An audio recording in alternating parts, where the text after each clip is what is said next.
Story நேரம் Tamil வியூவர்ஸ்க்கு hi. அன்வைலோட 29 30வது எபிசோட்ஸ்ல என்ன ஆக போகுது அப்படின்னு தான் இன்னைக்கு இந்த வீடியோல பார்க்க போறோம். இன்னைக்கு எபிசோட் இல்லாம இன்னும் தொடர்ந்து 4 எபிசோட் மட்டும் தான் பேலன்ஸ் இருக்கு. இந்த சீரீஸ் முடிய போகுது. ஆனா அதுக்கும் முன்னாடியே புது சீரீஸையும் நம்ம ஸ்டார்ட் பண்ண போறோம். ஸோ எதையும் மிஸ் பண்ணாம பாருங்க. மறக்காம நம்ம சேனலை சப்ஸ்கிரைப் பண்ணிக்கோங்க. அப்பதான் வரப்போற சூப்பர் ஹிட் சீரீஸோட நோட்டிபிகேஷன் உங்களுக்கு மிஸ் ஆகாம வரும். இன்னைக்கு டைரக்டா இந்த பார்ட்ல என்ன ஆக போகுது வாங்க பார்க்கலாம். லீலி மறுபடியும் அவங்க அப்பாவோட அசிஸ்டண்டா இருந்த அங்கிள் இருக்கார்ல அவரை பாக்குறதுக்கு வரா. அங்கிள், ஒரு முடிவு பண்ணிட்டேன். இதுக்கும் மேல இப்படி ரொம்ப நேரம் இழுத்துட்டு இருக்க கூடாதுன்னு சொல்ல, இவ்வளவு தூரம் நீங்க வந்திருக்கீங்களேம்மா, எனக்கு ஒண்ணு நினைக்கும் போது பெருமையா இருக்குன்னு அந்த அங்கிள் சொல்றாரு. இல்ல, எதிரியை என் கையால கொல்லணும். அது வரைய நான் வந்த பாதை ரொம்ப சின்னதுதான் அப்படின்னு சொல்ல, என்ன பண்ணணும் சொல்லுமா, உன் கூட நான் இருக்கேன், என்ன வேணாலும் பண்றதுக்கு நான் ரெடியா இருக்கேன்னு சொல்ல, அப்போ நான் சொல்றதை நீங்க கேளுங்க அப்படின்னு லீலி அவ பிளான சொல்ல ஆரம்பிக்கிறா. இங்க இன்னொரு பக்கம் நம்ம ஷாவ் கூட கோ நின்னுட்டு இருக்கான். ஷாவ் சொல்றான், எனக்கு ரகசியமா தகவல் வந்திருக்கு. யாரோ ஒருத்தங்க லீலிய தனியா வர வைக்க பாக்குறாங்க. ஆனா லீலி அங்க அனுப்புனா ரொம்ப பெரிய ஆபத்து வரும். லீலிக்கு இல்ல, வந்து கூப்பிட்டவங்களுக்கு தான். சோ நம்ம அந்த கெட்டவங்க யாருன்னு தனியா பிளான் பண்ண போறோம். என் கல்யாணத்துக்கு முன்னாடியே லீலிக்கு இருக்க அந்த பிரச்சனையை முடிச்சிட்டு அவளுக்கு நிம்மதியான வாழ்க்கையை கொடுக்கணும் அப்படின்னு ஷாவ் சொல்ல, லீலி என்னோட நல்ல ஃப்ரெண்டு, அவங்களுக்கும் உங்களுக்கும் ஒரு ஹெல்ப் பண்றதுன்னா நான் தாராளமா பண்றேன் அப்படின்னு கூ சொல்லிடுறான். லீலியோட வீட்டுல அவ கல்யாணத்துக்கு முன்னாடி முக்கியமான எல்லா அபிஷியல்ஸையும் கூப்பிட்டு விருந்து கொடுக்கறதுக்கு ரெடி பண்ணிட்டு இருக்கா. எல்லாரும் வராங்களா அப்படின்னு கேட்க, எல்லாரும் வராங்க அப்படின்னு வேலைக்கார பொண்ணு சொல்லிட்டு இருக்கா. சீட்டிங் அரேஞ்ச்மெண்ட் ஓகேவா அப்படின்னு கேட்க, பிரச்சனை இல்ல, எப்படி வேணா அரேஞ்ச் பண்ணிக்கலாம். எல்லாருக்கும் சொன்ன மாதிரி நான் ஒரு ஒயின் சொன்னேன்ல, அதை ரெடி பண்ணு, நாளைக்கு பார்க்கலாம் அப்படின்னு லீலி அங்கிருந்து கிளம்பி வெளியே போறா. கோ ஷாவை பாக்குறதுக்கு வரான். அந்த சொங்க இருக்கான்ல, அதான் அந்த கண்ணுல அடிபட்டவன் ஓடி போனானே, அவன் இன்னும் செத்து போகல. ஆனா அவன் போன அடையாளங்கள் சில இடம் தெரிஞ்சிருக்கு. அவனை நம்ம ஃபாலோ பண்ணி போனோம் அப்படின்னா அந்த கெட்டவன் யாருங்கிறத கண்டுபிடிக்கலாம். இன்னைக்கு கிளம்பலாமா அப்படின்னு கோ கேக்குறான். இன்னைக்கு வந்து கிளம்பலாம், ஆனா கண்டிப்பா லீலிக்கு தெரியாம போகணும். தெரிஞ்சதுன்னா நடக்க இருக்கிற அந்த பெரிய விருந்து இருக்குல்ல, அதுக்கு நோ சொல்லிட்டு லீலி வந்துருவான்னு சொல்ல, தெரியாம நீங்க வாங்கன்னு சொல்லிட்டு கோ கிளம்புறான். விருந்துக்கு எல்லாமே ரெடி ஆயிடுது. லீலி பாத்துட்டு இருக்கா. கூ வரான். எனக்கு வேலை இருக்கு, அந்த வேலையை முடிச்சுட்டு நாளைக்கு நைட்டு உன்னை வந்து பாக்குறேன் அப்படின்னு சொல்றான். லீலி பாக்குறா. நாளைக்கு நைட்டு பார்க்க முடியாட்டி கூட நாளானைக்கு காலையில பார்க்கலாம், ப்ராப்ளம் இல்லை அப்படின்னு சொல்றா. சரி ஓகே, நான் போயிட்டு வரேன் அப்படின்னு ஷாவ் அங்கிருந்து கிளம்புறான். வர வழியிலேயே கூவை பார்த்து ரெண்டு பேரும் மாஸ்க் எல்லாம் போட்டுட்டு கரெக்டா ரொம்ப தூரம் இருக்கிற காட்டு பகுதிக்கு போயிடுறாங்க. இங்கதான் அவங்க இருக்கணும் அப்படின்னு சொல்லிட்டு. ஆனா அதே நேரம் லீலியோட வீட்டுல விருந்து ஆரம்பமாகுது. முக்கியமான மினிஸ்டர்ஸ் அத்தனை பேர் வந்து அவங்க உட்காந்துட்டு இருக்காங்க. ஒரே ஒரு மினிஸ்டர், சீஃப் மினிஸ்டர் மட்டும் தான் இன்னும் வராம இருக்காரு. அங்க வரவங்க ஒயினை குடிச்சிட்டு, என்ன ஒயின்மா அது, ரொம்ப நல்லா இருக்கு அப்படின்னு அங்க இருக்க வேலைக்கார பொண்ணு கிட்ட கேக்குறாங்க. இது மஷ்ரூம்ல செய்யப்பட்ட ஒயின் அப்படின்னு அந்த பொண்ணுங்க சொல்லிட்டு இருக்காங்க. லீலியும் இன்னும் விருந்துக்கு வரவே இல்ல. ஷாவும் கூவும் காட்டுக்குள்ள போய் தேட ஆரம்பிக்கிறாங்க. ஏதோ சில சிக்னல்லாம் இருக்க மாதிரி தெரியுது. அதை பார்த்துட்டு என்ன சிக்னல் அப்படின்னு ஷாவ் கோ ரெண்டு பேருமே அதை எரிய விட்டு ட்ரை பண்ணிட்டு இருக்க, யாரோ அங்க வராங்க. அங்க வந்து கோ கூட சண்டை போட ஆரம்பிக்கிறாங்க. டக்குன்னு அவங்க முகத்துல போட்டிருக்க மாஸ்க கோ எடுத்து விட்டுறான். பார்த்தா வந்து இருக்குது ரீனா. இது நீயா அப்படின்னு கோ கேட்க, கூவை பார்த்துட்டு கோ நீயாடா, இன்னொரு ஆள் யாரோ இருந்தாங்களே அது யாரு, ஷாவா அப்படின்னு 3 பேரும் மாத்தி மாத்தி ஷாக் ஆயிட்டு இருக்காங்க. லீலி மேடம் தான் இங்க ஏதோ ஒரு ஆபத்து இருக்கு, என்ன போய் பார்த்துட்டு வர சொல்லி அனுப்புனாங்க, நீங்க ஏன் இங்க வந்திருக்கீங்கன்னு கேட்க, ஷாவ் கண்டுபிடிச்சிடுறான். அந்த இடத்துல நம்ம இருக்க கூடாதுங்கிறதுக்காக பிளான் பண்ணி நம்மள வெளியே அமிச்சிருக்கா. என்ன பிளான் பண்ணான்னு தெரியல லீலி. சீக்கிரமா அந்த விருந்துக்கு போலாம் அப்படின்னு 3 பேரும் கிளம்புறாங்க. இதே நேரத்துல இந்த சீஃப் மினிஸ்டர் மட்டும் விருந்துக்கு வராம இருந்தான்ல, இப்போ அவனும் வந்துடுறான். என்ன லீலி இன்னும் வரலையா, வாங்க வாங்க உட்காருங்க, விருந்து ஆரம்பிங்க அப்படின்னு சொல்லிட்டு அவனும் உட்கார சொல்றான். லீலியோட குரல் மட்டும் கேக்குது, எல்லாரும் வந்துட்டீங்க, இப்போ உங்க டேபிள் முன்னாடி இருக்கிற ஃபர்ஸ்ட் கப்பு ஒயினை குடிங்க, ஏன்னா அது எனக்கு மறுவாழ்வு கொடுத்ததுக்காக உங்க எல்லாருக்காகவும் இந்த ஒயினை நான் சமர்ப்பிக்கிறேன் அப்படின்னு குரல் கேக்குது. அத்தனை பேரும் குடிக்கிறாங்க. அங்க பாரு, லீலி அங்க போறான்னு ஒரு மினிஸ்டர் சொல்றாரு. என்னையா ஒரு கப்பு ஒயின் கேக் கண்டது பார்க்க ஆரம்பிச்சிட்டியா அப்படின்னு மத்தவங்க எல்லாம் கிண்டல் பண்றாங்க. அடுத்து ஒரு ஒயின் கப்பை குடிக்க சொல்றா. சீஃப் மினிஸ்டரும் குடிக்கிறாரு. அவருக்கும் லைட்டா தலை சுத்துற மாதிரி இப்படி இப்படி பாத்துட்டு இருக்காரு. இப்போ 3வது கப்பு ஒயினை குடிங்க, ஏன்னா இதுக்கெல்லாம் நான் வந்து உங்களுக்கு ஒரு பழைய கதை சொல்ல போறேன். இதே இடத்துல நடந்த அந்த கதை தான். இப்ப நீங்க குடிச்சதுல உங்களுக்கு லைட்டா மயக்கம் வர மாதிரி இருக்கும்ல, அதுக்கு காரணம் என்னன்னா இந்த மஷ்ரூம் வைன் இருக்குல்ல, அது விஷம் இருக்கிற மஷ்ரூமால பண்ணதுன்னு சொல்லிட்டு தப்பிச்சு ஓட முடிஞ்சவங்க ஓடி போங்க, ஆனா கதவை நான் வந்து மெயின் கேட்டை க்ளோஸ் பண்ணிட்டேன்னு சொல்ல, மத்த மினிஸ்டர்ஸ் எல்லாம் ஆளுக்கு தெரிச்சுட்டு பயந்துட்டு ஓட ஆரம்பிக்கிறாங்க. என்ன பண்றதுன்னு தெரியலையே அப்படின்னு சீஃப் மினிஸ்டர் பாக்குறான். இவன் தான் ஏற்கனவே இந்த மாஸ்க கழட்டி போட்ட வில்லன் இருந்தான்ல, அவன் தான் அந்த சீஃப் மினிஸ்டர். இவன் இந்த பெரிய மகாராணி இருக்காங்கல்ல, ஷூ ராணி, அவங்களோட சொந்த அண்ணன் வேற. இவன் மட்டும் தனியா ஒரு டைரக்ஷன்ல ஓடிட்டு இருக்கான். அந்த பக்கமா லீலி வரா. ஓ நீங்க தான் இதா 15 வருஷமா நான் தேடிட்டு இருக்க அந்த மெயின் வில்லன், பெரிய மகாராணியோட அண்ணன், இந்த நாட்டோட சீஃப் மினிஸ்டர், நீங்க தான் அந்த ஆளா அப்படின்னு கேட்க, உடனே அவன் பார்த்துட்டு இருக்கான். நீ கொடுத்த ஒயினை நான் குடிச்சிட்டு மயக்கத்துல வருவேன் நினைச்சியா? நான் குடிக்கவே இல்லைன்னு சொல்ல மத்த யாரும் தப்பு பண்ணல. சோ நான் கொடுத்த ஒயினை தைரியமா குடிச்சாங்க. குடிக்காத ஒரு ஆள் மட்டும்தான் தப்பு பண்ணவனா இருப்பான்னு எனக்கு முன்னாடியே தெரியும். அதை வச்சுதான் நான் உங்களை கண்டே பிடிச்சிருக்கேன் அப்படின்னு லீலி சொல்லிட்டு இருக்கா. என் அப்பா அம்மாவை கொன்னு என் குடும்பத்துல இருந்த சொந்தக்காரங்க அத்தனை பேரையும் கொண்டுட்டு வெக்கமே இல்லாம இந்த வீட்டுல வந்து நிக்கிறதுக்கு உங்களுக்கு எவ்வளவு தைரியம் இருக்கும்? வீட்டு கதவை மூடிட்டேன், நீங்க தப்பிக்க முடியாதுன்னு சொல்லிட்டு லீலி சண்டை போடுறதுக்கு பக்கத்துல போயிட்டு இருக்கா. ஆனா சீஃப் மினிஸ்டரோட ஆளுங்க வந்து லீலி கிட்ட சண்டை போட ஆரம்பிக்கிறாங்க. சீஃப் மினிஸ்டர் அங்கிருந்து கிளம்புறான். ஏமா நான் உன் வீட்டுக்கு தனியா வருவேன் நினைச்சியா? நல்ல பாதுகாப்போட தான் வந்திருக்கேன்னு சொல்ல லீலிக்கு சப்போர்ட் பண்றதுக்கு அவங்க அப்பா ஃப்ரெண்ட் அங்கிள் இருக்கார்ல, அவரும் வந்துடுறாரு. சண்டை ரொம்ப சீரியஸா நடக்க ஆரம்பிக்குது. லீலி அங்க இருக்கிற ஆளுங்க புடிச்சிடுறாங்க. கழுத்துக்கிட்ட வாழை கொண்டு போயிடுறாங்க. சீஃப் மினிஸ்டர் பக்கத்துல வரான். என்னம்மா இது நல்லா முறைச்சு பாக்குற? உங்க அப்பனும் இப்படிதான் இதே மாதிரி கண்ணோட என்ன முறைச்சு பாத்துட்டு இருப்பான். ரொம்ப நேர்மையானவன். நேர்மையானவங்களா இருக்கிறது அவங்களோட இருந்தா பிரச்சனை இல்ல, அடுத்தவங்களும் நேர்மையா இருக்கணும்னு எதிர்பார்க்கறது தப்பு தானே. அதனால்தான் அப்பன்னு பார்த்து ராஜாக்கு தளபதியால துரோகம் நடக்க போற நேரம்னு நட்சத்திரத்துல சொல்லியிருந்ததா, அதை யூஸ் பண்ணிக்கிட்டேன். உங்க அப்பாக்கு இன்விடேஷன் அனுப்புற மாதிரி அனுப்பி பாருங்க, அவன் இன்னும் வரவே இல்ல, அப்ப எவ்வளவு மோசமானவன் அப்படின்னு அப்ப வந்து ராஜா கிட்ட ஏத்தி விட ஆரம்பிச்சேன். ராஜா கம்ப்ளீட்டா நம்பிட்டாரு. அதான் உங்க வீட்டுல நான் கிளாக்க வேற மாத்தி வச்சிட்டேனா, சோ அதனால யாராலையும் எதுவும் பண்ண முடியல. உங்க அப்பா அதனாலதான் வரலன்னு ராஜாக்கு தெரியாது பாரு. ஏதோ நமக்கு துரோகம் பண்ணிட்டாங்கன்னு நினைச்சு ராஜா உங்க குடும்பத்தையே கொண்டுட்டாரு. நானா கொலை பண்ண அப்படின்னு சீஃப் மினிஸ்டர் நக்கலா கேக்குறான். இதுக்காக தாண்டா வெயிட் பண்ண அப்படின்னு லீலி இதுவரை கட்டு போட்ட மாதிரி இருந்தால வேகமா பக்கத்துல இருந்த அந்த கண்ணுல அடிப்பட்டவனை தண்ணீரே வச்சு அவன் வெப்பனை வச்சு அவனையே கொண்டு போட்டுடுறா. இங்க இன்னொரு பக்கம் மத்த எல்லா ஆளுங்களையும் அந்த அங்கிள் இருக்காருல, அவரும் அடிச்சிட்டு வந்துடுறாரு. இப்ப வேற யாருமே இல்லாம சீஃப் மினிஸ்டர் தனியா நிக்கிறான். மண்டி போடு, உன் உயிரை நான் இப்பவே எடுக்கணும்னு லீலி பக்கத்துல வர நடுவுல அப்ப ஷா வந்துடுறான். லீலி நிறுத்து அப்படின்னு சொல்லிக்கிட்டு இருக்கான். லீலி பாக்குறா, இந்த இடத்துல உனக்கு ரத்த வாடை அடிக்குதா? எவ்வளவு கொடூரமா இருக்கு. தினம் தினம் ராத்திரி நான் தூங்க போகும்போது இந்த வாடை தான் எனக்கு அடிக்குது. என்னால இவனை கொல்லாட்டி நிம்மதியா இருக்க முடியாதுன்னு சொல்ல, லீலி நீ பண்றது தப்பு. இவன் ஒரு கவர்மெண்ட் அபிஷியல். இப்ப நீ கொலை பண்ணா கூட அதுல நியாயம் இருந்தா கூட ஓ மேலதான் எல்லா பழியும் வரும். உன்னால வாழவே முடியாம போயிடும். ப்ளீஸ் அப்படி பண்ணாத அப்படின்னு சொல்லிட்டு லீலிய தடுத்து நிறுத்திட்டு இருக்கான்.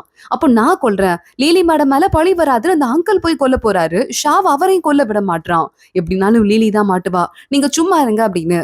ஆனா அதுக்குள்ள ஷாவ் வரும்போதே போலீஸ் எல்லாம் வர வச்சுட்டு தான் வந்திருப்பான் போல. போலீஸ் உள்ள வராங்க, சீஃப் மினிஸ்டரை காப்பாத்துறாங்க. லீலிக்கு ரொம்ப முடியாம மயங்கியே விழுந்துடுறா. ஷாவ் லீலிய தூக்கிட்டு நேரா ட்ரீட்மெண்ட்க்கு கூட்டு போயிடுறான். இங்க ஆளுங்கெல்லாம் வரவங்க நேரா ராஜா கிட்ட பிரைம் மினிஸ்டர் சீஃப் மினிஸ்டரை கூட்டு போயிட்டு இருக்காங்க. ஷாவ் கிட்ட ஜூனியர் டாக்டர் வரா. பரவாயில்ல, அவங்க நல்லாதான் இருக்காங்க, பாத்துக்கோங்க அப்படின்னு சொல்லிட்டு அங்கிருந்து கிளம்பிடுறா. ஆனா ஷாவ் உள்ள போகவே இல்ல, கோமா இருக்கா அப்படின்னு சொல்லிட்டு நல்லாவே தெரியுது. லீலி கண்ணு முழிச்சதுக்கு அப்புறமா ராஜா உள்ள போறாரு. அந்த மினிஸ்டருக்கு நான் தண்டனை கொடுத்திருக்கேன். என்ன தண்டனைன்னா, தப்பு பண்ணிட்டோம் அப்படின்னு சொல்லிட்டு நிறைய வந்து பழைய ஸ்கிரிப்சர்ஸ் இருக்குல்ல, அதெல்லாம் எழுதுற தண்டனைன்னு சொல்ல, அத்தனை குடும்பங்களை கொன்னவனுக்கு இது ஒரு தண்டனையா அப்படின்னு லீலி கத்த ஆரம்பிக்கிறா. லீலி அவன் சீஃப் மினிஸ்டர், திடீர்னு நான் அவனை கொன்னேன் அப்படின்னா, பெரிய தண்டனை கொடுத்தேன்னா ஒட்டு மொத்தமா அரண்மனையே ஆட்டம் கண்டு போயிடும். எல்லாரும் வந்துட்டு ரெடியா இருக்காங்க, எப்படா இது மாதிரி ஒரு சம்பவம் நடக்கும்னு. என்னால ஒன்னும் பண்ண முடியாதுமா இப்போதைக்குன்னு சொல்ல, அவன் கிட்ட இருக்கிற எல்லாமே ராஜா நீங்க கொடுத்ததுதான், உங்களால நினைச்சா எது வேணா செய்ய முடியும், நீங்க நினைக்கலன்னு வேணா சொல்லுங்க அப்படின்னு லீலி பேசுறா. ராஜா கோவமாயிட்டு அங்கிருந்து கிளம்பிடுறாரு. லீலி வெளியே வரா. ஷாவ் பக்கத்துல வரான். ஆனா லீலி கண்டுக்கவே இல்லை, அங்கிருந்து கண்டுக்காமலே போயிட்டு இருக்கா. லீலி, நான் உன்னை எங்க இழந்துருவேணுங்கிற பயத்துல தான் போலீஸை கூப்பிட்டு விட்டேன். என்னால சத்தியமா நீ இல்லாம வாழ முடியாது லீலி அப்படின்னு சொல்லிட்டு இருக்க. இங்க பாரு, என் வாழ்க்கையில நிம்மதியா வாழணும்னு நான் நினைச்சதே கிடையாது, பழி வாங்கணுங்கிறது தான் என் மெயின் எண்ணமே அப்படின்னு சொல்ல ஷாவ் ஷாக் ஆயிடுறான். அப்ப என் கூட நிம்மதியா வாழணும்னு நீ நினைச்சே பார்த்தது இல்லையா? அதானே நம்ம வாழ்க்கையோட கோலாவே இருந்தது அப்படின்னு கேட்க, நிம்மதியா வாழணுங்கிற நம்பிக்கையே எனக்கு கிடையாது. ஏதோ எல்லாத்தையும் இழந்துருவேன் என்னை காப்பாத்துனேன்னு சொன்னேன். எல்லாத்தையுமே இழக்கிறதுங்கிறது எனக்கு புதுசு கிடையாது. என் வாழ்க்கையவே நான் அப்படிதான் வாழ்ந்துட்டு இருக்கேன். என் எதிரியா அன்னைக்கே என் கையால முடிச்சிருப்பேன். இப்போ ஒன்னால என்ன முடிக்க முடியாம போனுச்சு. சரி, இப்பயும் ஒன்னும் பிரச்சனை இல்லை, உனக்கும் எனக்கும் இன்னும் கல்யாணம் ஆகல. சோ நான் பண்ற தப்பு எதுவும் ஒன்னும் அஃபெக்ட் பண்ணாது. இப்போ வரைய இப்பவே நான் வந்து ராஜாட்ட போயிட்டு கல்யாணத்தை பிரேக் பண்ணிடுறேன், நீ நிம்மதியா உன் வேலையை பாத்துக்கோன்னு சொல்ல ஷாவ் பாக்குறான். லிலி தண்டனை கிடைக்குங்கிறதுக்கு பயந்துகிட்டு நான் அதை போய் தடுத்து நிறுத்தினேன்னு நினைக்கிறியா? நிஜமாவே என்னை பத்தி அதான் நினைக்கிறியா? உன்னை விட்டு வாழ முடியாதுன்னு இருந்தேன், ஆனா நீ என் மனசையே உடைச்சிட்ட. நான் உன் கல்யாணத்தை எப்படி ஸ்பாயில் பண்ணிட்டனோ அதே மாதிரி நீயும் பண்ணிட்ட. ரெண்டு பேரும் இப்ப ஈக்குவல் ஆயிட்டோம், நான் இருந்து கிளம்புறேன் அப்படின்னு சொல்லிட்டு ஷாவ் கோச்சிட்டு கிளம்புறான். லீலியும் கிளம்பு அப்படின்னு சொல்லிட்டு அமைதியா பாத்துட்டு இருக்கா. ஷாவ் வீட்டுக்கு வரான். ரொம்ப உடம்பு முடியாம போகுது. லீலியும் வீட்டுல சோகமா தான் இருந்துட்டு இருக்கா. ஷாவோட அம்மா கிட்ட டாக்டர், இங்க பாருங்கம்மா, உங்க பையனுக்கு மனசுல காயம் இருக்கு. எவ்வளவு மருந்து கொடுத்தாலும் ஒண்ணும் சரி பண்ண முடியாது. மனசதான் அவர் கொஞ்சமாவது தேத்திக்கணும் அப்படின்னு சொல்லிட்டு போயிடுறாங்க. லீலியும் சரியா சாப்பிடுறது இல்ல, தூங்குறது இல்ல. நேரா 2-3 நாள் ஆகுது ராஜாவை பார்க்க கிளம்பிடுறா. எனக்கு போலீஸ் இன்ஸ்பெக்டர் பதவியில இருந்து முதல்ல விலக்கு கொடுங்க. அது மட்டும் இல்லாம எனக்கு இருக்கிற இளவரசி பதவியவே தூக்கிருங்க. எனக்கும் ஷாவுக்கும் நடுவுல இருக்கிற கல்யாணத்தை கேன்சல் பண்ணிடுங்கன்னு சொல்ல, நீ இந்த போலீஸ்ல வேலை பார்க்கறது எனக்கு முன்னால இருந்தே பிடிக்கல. சரி, நான் உன்னை அதுல இருந்து தூக்கிடுறேன். ஆனா கல்யாணத்தெல்லாம் இப்போதைக்கு என்னால கேன்சல் பண்ண முடியாது. கோர்ட்ல ஆல்ரெடி நிறைய ப்ராப்ளம் ஓடிட்டு இருக்கு. இப்போ நான் கேன்சல் பண்ணா ஷாவோட ஃபேமிலிக்கு அது கொஞ்சம் பிரச்சனையா இருக்கும். புரியுதா? கொஞ்ச நாள் அமைதியா இரு, போய் ரெஸ்ட் எடு அப்படின்னு சொல்லிட்டு மகாராணி இருக்காங்கல்ல, கோச்சிட்டு கோல்டு பேலஸ்ல போயிருக்காங்க. அவங்கள போய் பாருன்னு சொல்ல லீலி ஓடுறா. லீலிய பார்த்துட்டு அவங்க அவமானத்துல அங்கிருந்து வேக வேகமா போயிட்டு இருக்காங்க. லீலி பக்கத்துல போறா. இங்க பாருங்க, நீங்க தான் என்ன வளர்த்தீங்க. நீங்க தப்பு பண்ணலன்னு சொல்லிட்டு எனக்கு எப்பவுமே நல்லா தெரியும். உங்க அண்ணன் தப்பு பண்ணாரு. அதுக்கு ராஜா சரியா தண்டனை கொடுக்காம விட்டாரு. அவங்க 2 பேர் தான் என்னை பார்த்து கொஞ்சமாவது ஃபீல் பண்ணணும். நீங்க என்ன வளர்த்ததுக்காக இப்ப வருத்தப்படுறீங்களான்னு கேட்க, ஏய் மண்டு, உன்னை வளர்த்ததுக்காக நான் ஏன் வருத்தப்படணும்? இவ்வளவு மோசமா உனக்கு துரோகம் பண்ணிட்டாங்க, அவங்க என் குடும்பமா இருக்காங்களேன்னு அந்த வருத்தம் தான் அப்படின்னு பெரிய ராணி அழ ஆரம்பிக்கிறாங்க. லீலி பாக்குறா.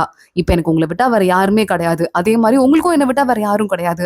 நம்ம ஏன் ஒருத்தங்க கோச்சிட்டு இருக்கணும்? நீங்க வாங்க, நம்ம 2 பேரும் ஒன்னா இருக்கலாம் அப்படின்னு சொல்லிட்டு லீலி அவங்கள கட்டி பிடிச்சுக்கிறா. 2 பேரும் ஒன்னா இருக்க ஆரம்பிக்கிறாங்க, ஒருத்தங்களுக்கு ஒருத்தங்க ஆறுதலா. இதே நேரம் ராஜா ஷாவை கூப்பிடுறாரு. என்னப்பா, இன்னும் உடம்பு சரியா போன மாதிரி தெரியல, இன்னும் ரெஸ்ட் வேணுமா அப்படின்னு கேட்க, இல்ல ராஜா, நான் சரியாயிட்டேன். என்ன வேலை பார்க்கணும் அப்படின்னு ஷாவ் கேட்டுட்டு இருக்கான். இந்த வருஷத்தோட இயர் 2 ப்ரோக்ராம் வரப்போகுது. பெரிய திருவிழா மாதிரி இதை நம்ம கொண்டாடுவோம் எல்லா வருஷமும். இதுக்கான மேல் வேலையத்தையும் நீ பாத்துக்கோன்னு சொல்ல, நான் பாத்துக்கிறேன் ராஜா அப்படின்னு ஷாவ் அங்கிருந்து கிளம்பிட்டு இருக்கான். ஷாவ் இப்ப அரண்மனையிலே தான் ஸ்டே பண்ண போறான் அந்த ஃபங்க்ஷன் வர வரைய. அவனுக்குன்னு 2 அசிஸ்டன்ட் கூட இருக்காங்க. ஆனா அப்பயும் ஷாவ் சோகமாவே இருக்கான். இவங்களுக்கு என்ன பண்றதுன்னு தெரியல. உங்களுக்கு ஆல்ரெடி உடம்பு முடியல, உள்ள போலாம் வாங்க அப்படின்னு சொல்லிட்டு கூட்டு போறாங்க. இந்த இடம் பயங்கர குளிரா இருக்கான் கொஞ்ச நாளா. ஆனா ஷாவ் வந்ததுக்கு அப்புறம் அந்த இடத்துக்கு நிறைய கறி துண்டு போட்டு சாம்பிராணி போட்டு அந்த இடத்தையே கதப்பா மாத்திருக்காங்க. இல்லங்க, ராஜா தான் இதெல்லாம் பண்ண சொன்னாரு. உங்களுக்கு குளிர கூடாதுன்னு இப்படி பண்ண சொன்னாருன்னு வேலைக்கார பொண்ணு சொல்லிட்டு இருக்கா. இங்க பார்த்தா லீலி கிட்ட இதெல்லாம் அவருக்கு பண்றீங்க, ஆனா ராஜா ஹெல்ப் பண்ணாருன்னு சொல்லிட்டு ஷாப் நினைச்சிட்டு இருக்காரு. மனசுல அவ்வளவு பாசம் இருக்குல்ல, சொன்னா என்னன்னு கேட்க, இல்ல பரவாயில்ல இருக்கட்டும் அப்படின்னு லீலி சொல்லிடுறா. இங்க இன்னொரு பக்கம் ராஜா கிட்ட அசிஸ்டன்ட் வந்து, மகாராணி உங்களுக்கு கிஃப்ட் கொடுக்கணுமா, ஆனா அவங்க கிட்ட இருக்கிற எல்லாமே நீங்க கொடுத்தது தானா, அவங்க முடி மட்டும்தான் அவங்களுக்கு தானாவே கிடைச்சுதான். அதனால அத ஒரு பவு மாதிரி பண்ணி உங்களுக்கு எந்த கண்ணும் படக்கூடாதுன்னு சுத்தி கொடுத்து விட்டுருக்காங்கன்னு சொல்ல, ராணி மேல அவருக்கு இருக்கிற கோபம் கொஞ்சமா குறையுது. ராணியோட அண்ணன் பண்ண தப்புக்கு. சரி, இந்த ஃபங்க்ஷனை பாத்துக்கிற பொறுப்பை ராணி கிட்ட கொடு அப்படின்னு ராஜா சொல்லிடுறாரு. ராணியும் லீலியும் ஒன்னாதான் தங்கிட்டு இருக்காங்க. 2 பேரும் ஜாலியா விளையாடிட்டு இருக்காங்க. அங்க அசிஸ்டன்ட் வந்து, இந்த பொறுப்பு உங்களுக்கானது அப்படின்னு சொல்ல ராணி ஹாப்பி ஆயிடுறாங்க. அப்ப ராஜாக்கே மேல கோபம் இல்ல போல. லிலி, நீ எனக்கு ஹெல்ப் பண்ணும் அப்படின்னு சொல்லிட்டு இருக்காங்க. பண்ணிட்டா போச்சு அப்படின்னு லீலி சொல்றா. லீலிக்கு என்னதான் ஜாலியா பேசிட்டு இருக்க மாதிரி இருந்தாலும் மனசு ஃபுல்லா ஷாவோட ஞாபகமா இருக்கு. வானத்தை பார்த்தாலே ஷாவ் ஞாபகம் வந்துருது. அதே மாதிரி ஷாவும் தனியா நின்னுட்டு லீலியை நினைச்சு அழுதுட்டு இருக்கான். இப்பெல்லாம் நடக்கும்னு நான் நினைக்கவே இல்லை அப்படின்னு.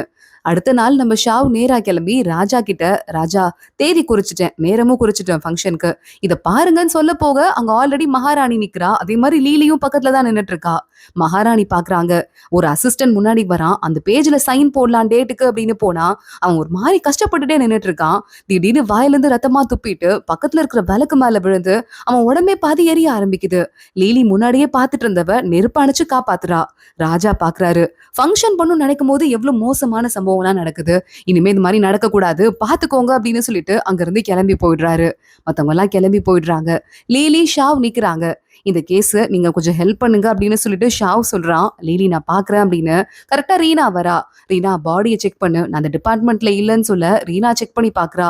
சீக்கிரமா இதை போஸ்ட்மார்ட்டம் பண்ணணும், பாடியை எடுத்துட்டு போங்க அப்படின்னு சொல்லிட்டு, இங்க பாருங்க பாஸ், நீங்க எனக்கு ஹெல்ப் பண்ணி தான் ஆகணும், என்னால சமாளிக்க முடியாது அப்படின்னு ரீனா சொல்லும் போது ஷாவ் எதை பத்தியும் கவலைப்படாம கண்டுக்காம நேரா உள்ள கிளம்பி வெளியே போயிடுறான். வண்டியில ஏறுறான். பார்த்தா இரும ஆரம்பிக்கிறான். வாயிலிருந்து ரத்தமா துப்ப ஆரம்பிக்கிறான்.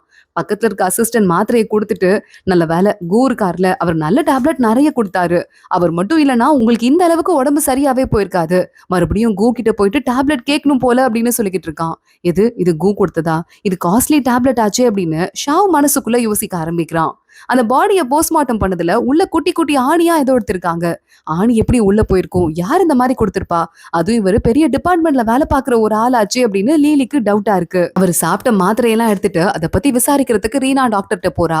எங்க மாத்திரதாமா, ஆனா அதுல ஷெல் இல்லாம இருக்கு பாருங்களேன், ஒரு வேலை யாராவது மாத்தி வச்சிருந்தா கூட அதை வந்து கண்டுபிடிக்க முடியாது, தெரியாதனமா வாயில போட்டு சாப்பிட்டுக்கிறதுக்கு வாய்ப்பு இருக்குன்னு அந்த டாக்டரும் சொல்றாரு. லீலி தனியா நின்னுட்டு இருக்கும் போது ரீனா வரா. நடந்ததெல்லாம் சொல்லிட்டு, இந்த கேஸ்க்கு நீங்களும் வாங்க, நீங்க இல்லைன்னா என்னால சமாளிக்க முடியாதுன்னு சொல்லிட்டு இருக்கா. நீ நல்ல போலீஸ், ஆனா என்ன டிபெண்ட் பண்ணி இருக்கிற வரைய நீ கஷ்டப்படுவ, புரியுதா, நீயே தனியா இருக்கணும் அப்படின்னு லீலி அவளுக்கு ட்ரெயின் பண்ண ஆரம்பிக்கிறா. அடுத்து கு லீலிய பார்க்க வரான். காம்பஸ கொடுக்க சொன்னீங்க, புது காம்பஸ ஷாவ் கிட்ட நானே கொடுக்குற மாதிரி கொடுத்தேன், ஆனா அப்பயே அவர் நம்பின மாதிரி இல்ல. டேப்லெட் இருக்கு பாருங்க, அதையும் போய் கொடுத்தேன், அப்பயும் நம்பவே இல்ல. நீங்க சொல்றதெல்லாம் அவர் நம்ப மாட்டாரு, நான் தான் கொடுத்தேன்னு கொஞ்சம் பாத்துக்கோங்கன்னு அவன் அங்க இருந்து கிளம்பிடுறான். எங்க அரண்மனையில பொண்ணுங்கெல்லாம் வந்து ட்ரம் மேல ஏறி டான்ஸ் பிராக்டிஸ் பண்ணிட்டு இருக்காங்க, டான்சர்ஸ்லாம். அதுல ஒரு பொண்ணு அந்த ட்ரம் மேல ஆடுறவ, ஐயோ போச்சு, உள்ள ரத்தம் வருது ரத்தம் வருதுன்னு கத்திட்டு போறா.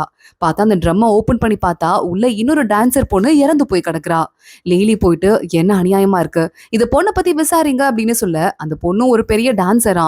அந்த பொண்ணு அதுக்கும் முத நாள் தான் கொஞ்சம் ஓவரா குடிச்சிட்டு அங்கிருந்து கிளம்பி இருக்கான்னு சொல்லிட்டு கூட இருக்கிற ஆளுங்க எல்லாம் சொல்றாங்க. இதெல்லாம் பார்த்துட்டு ரீனா சொல்றா, அந்த பொண்ணு குடிச்சதை யூஸ் பண்ணி யாராவது இவ்வளவு கொண்டிருப்பாங்களா, அவ ட்ரெஸ் எல்லாம் இங்க கீழே கலந்துருக்கு பாருங்க, இவ்வளவு பனி கொட்டுற இடத்துல யாராவது ட்ரெஸ்ஸை கலட்டி இருப்பாங்களா தானாவே, வாய்ப்பே இல்ல தானே. யாரோ கிட்ட தப்பா பிஹேவ் பண்ணிருப்பாங்களோன்னு கேட்க, அதுக்கான எந்த மார்க்கும் பாடியில இல்ல.